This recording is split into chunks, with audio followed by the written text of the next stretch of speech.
I am Game Guy. And a long, long time ago, in the distant past known as 2010, I played a game about a story about baby Mario and Yoshi.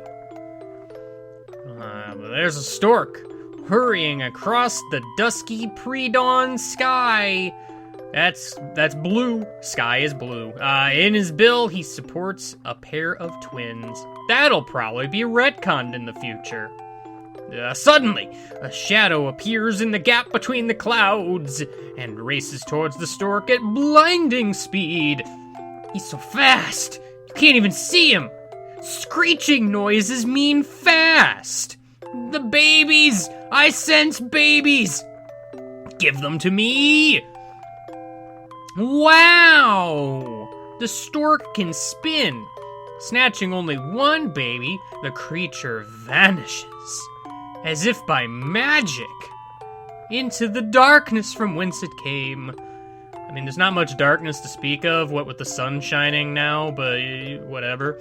The second baby falls undetected towards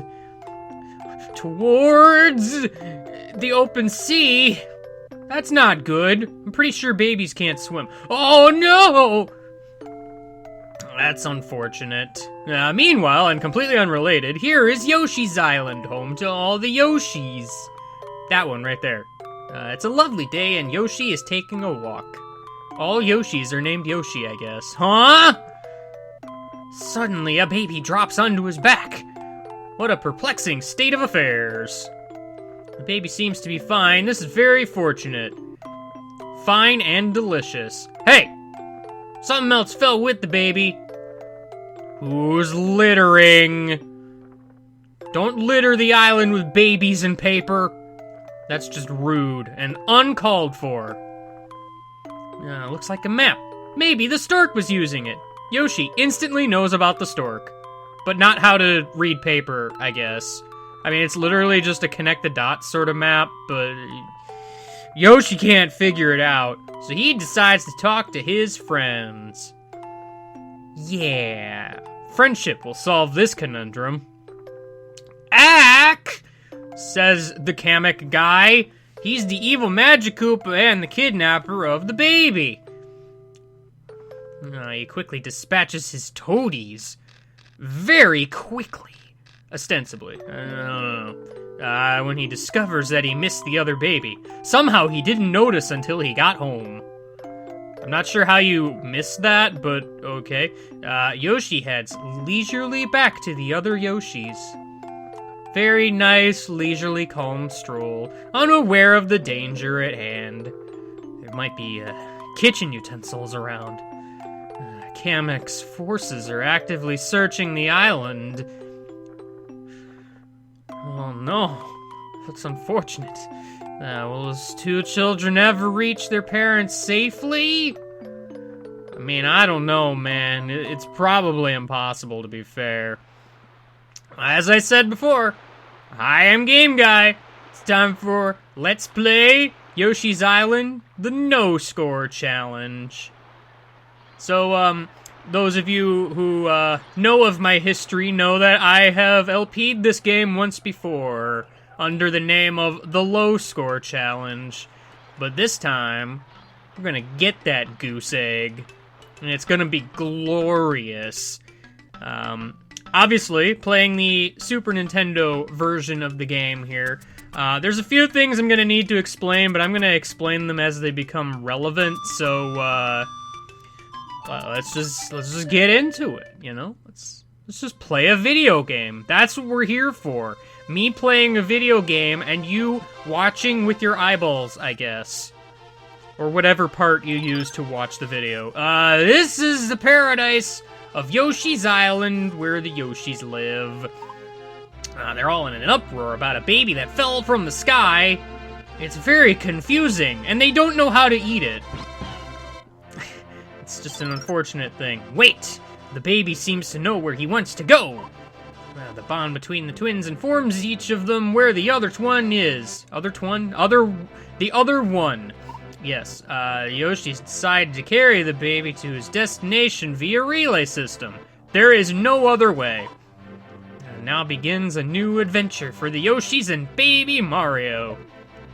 New adventure implies that there's been other adventures. I don't know how I feel about that, but it's fine. Let's go with Baby in tow. Heck yeah. Welcome to Yoshi's Island. It's a place that exists, so I'm sure everybody has seen this game before, so do I really need to explain basic game mechanics when the core of this game is meant to be the challenge and not really just playing the game? Well, when I say that the core of this game, I mean the core of this LP. So, I mean, all that message box is like is don't get hit. Otherwise, that number's gonna count down, and it's bad. Real quick, let me go to Hasty before I forget, because I have done that many a time, and it is no fun. Without further ado, let us begin. Make eggs, throw eggs. It's the name of the level. You see, you make eggs, and then you throw eggs. Wow, I figured out the puzzle! So, right off the bat, you might notice there's an elephant in this room. I don't know if you've noticed the elephant in the room yet, but it is an elephant that exists. An elephant that in fact exists. My goal in this game is to not touch any of the flowers or the red coins. In case you can't figure it out. So basically, this game is technically a ROM hack of Yoshi's Island. I changed various things throughout the game, and I figured, because I could, let's change a few graphics, for the heck of it, and this is the result. Yeah, I have no real reason to be in this cave, but here I am. Well, actually, I can get a 1-up. 1-ups are delicious and taste like red letters. It's a proven fact that I can now disclose to you, the viewer. So yes, there are other changes, but again, I'll get into them as they are relevant. It's worth noting, I have a magnifying glass cheat on so that it's basically active at all times. The main reason for that is mostly for your benefit as the viewer, not so much for mine. I already kind of know where, like, all of the red coins are anyway, so it's not like this really tells me anything I don't know. I just figured I'd make it obvious for the viewer in case you, forgot. Oh man, that coin is red. So yeah, that's the thing. Now, you might notice, I have 10 points right now. I don't want any of that. I'm gonna have to get rid of them. Baby Mario, get off my back. I need you to cry for a few seconds. The basic gist of this is you need to jettison Baby Mario at the end of the stage, grab him when it's 0, and jump through the goal ring. Now, Game Guy, I hear you saying, this is the SNES version. The main reason I played the GBA version originally was because the star timer kept counting up after you jumped through the goal ring. But not in the GBA version. In the GBA version, it stopped counting, so I could actually legitimately get a 0. So what's going on? I hacked the game. I don't know if that's obvious. I made it so the star timer never counts back up when it's below 0 at any given point in time. It's about the only way I could conceivably get it to work, unfortunately. I wanted to, like, replicate how the GBA version does it, but it just wasn't happening. I gotta watch out below, because there's crazy chain chomps trying to destroy the ground like the rude butts that they are. Nobody even likes them. But it's fine. I can dodge them. They'll just do their own thing. It's okay. So yeah, that's basically the gist of what is happening here. That's basically the gist. That's a middle ring. Middle rings are great. You can use them to define the middle of the stage. It's a checkpoint, if you will. Checkpoints are cool. If I die for whatever reason, then I can just kind of come right on back. A lot of people point out that, like, in this game, the red coins have, like, a red tint to them, whereas the regular yellow coins don't. That's not always necessarily true. These coins here have, like, a red tint, probably because they're in front of this, like, cave wall. or something. I think they're technically sprites, whereas these over here are not sprites, and they have the yellow tint instead of the red tint. Like, as I understand it, that's basically what's happening here. Like, obviously the red coins are sprites, always, so yeah, the red coins always have a red tint, but it's not always going to be a red coin if it has a red tint. Just, I don't know, it's one of those things I've noticed. But you know. Hey there, one-up man, get in my mouth. Piranha man, go away. Nobody even invited you to this party. I would greatly appreciate it. I ate all of the enemies and have no way to lower my score. Well, this is embarrassing. Thank goodness there's a friendly death pit.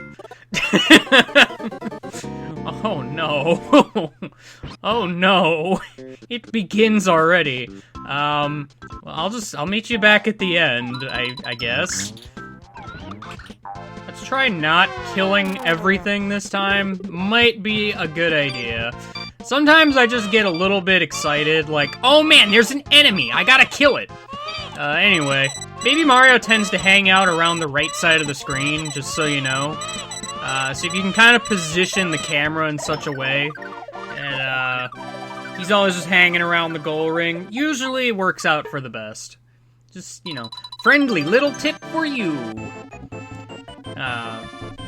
Although the timer won't count up from 0, I'm probably still gonna try to actually time it as if I were playing the GBA version. So I guess there is that. Why not? Let's do another level. I have free will. I'm totally capable of doing things. This is the Cave of Chomp Rock. The Cave of Chomp Rock. What's in this? I don't even remember. That's a 1-up. Heck yeah.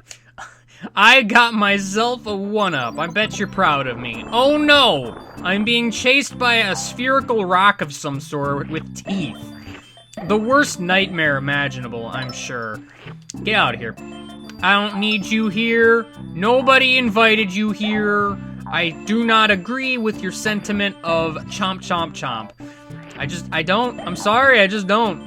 It's not a thing that I agree with. I have to be completely honest with you to be perfectly fair. Alright. Now, I could grab this key and play, like, a fun mini-game, but honestly, those aren't really that... You know what? You gotta enjoy some fun times every once in a while. I'm gonna go play a fun mini-game. So forget all that nonsense, assuming I don't get bombarded by rocks all day. Maybe we'll play a fun mini-game sometime. Throwing balloons, probably not the best game to play, but hey, it's a game that exists. So in this game, I gotta press the button combinations, and I have to also remember my button layout, because it's not the usual button layout, so I gotta make sure everything is A-okay. I'm not exactly sure how big this thing gets. Like, I've never quite mastered it, but this thing's gonna pop at some point, and whoever it pops on is the loser. It's an unfortunate thing when you lose the video game. Yeah, I'm probably gonna lose, because that seems pretty big. Especially if I press the wrong button. I've ruined everything! Everything was ruined! I'm sorry, but I've ruined everything. Well, okay, well, that was a fun time. Baby Mario, I need you to get back here. I have 8 stars. The little timer doesn't actually go away unless I have over, like, 10, so... It's just gonna kind of sit there for a bit. Don't mind it. It's just a friendly number 8, hanging out on either the left or right side of the screen. Oh man, there's a secret somewhere. Look at that secret. I found a secret. Press that P-switch. Oh man. Into the bonus stage. Look at all of these coins. They have skulls on them, but don't be afraid. These coins are yellow and therefore not deadly to the touch.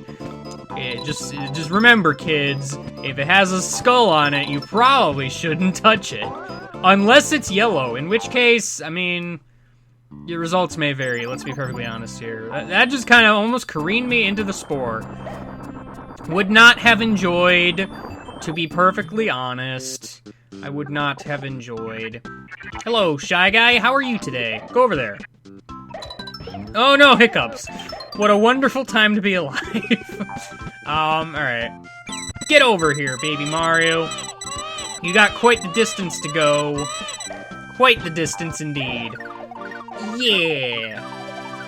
Actually, something I've noticed about this version of the game is, like, the star counter seems to count down faster than the GBA version. I think they slowed it down. Which is something I'd never noticed before, but... it's something worth note, I guess. Anyway, that was the first 3 levels. We got ourselves 3 zeros, but next time... the game's gonna start bearing some fangs. I'll see you later, and goodbye.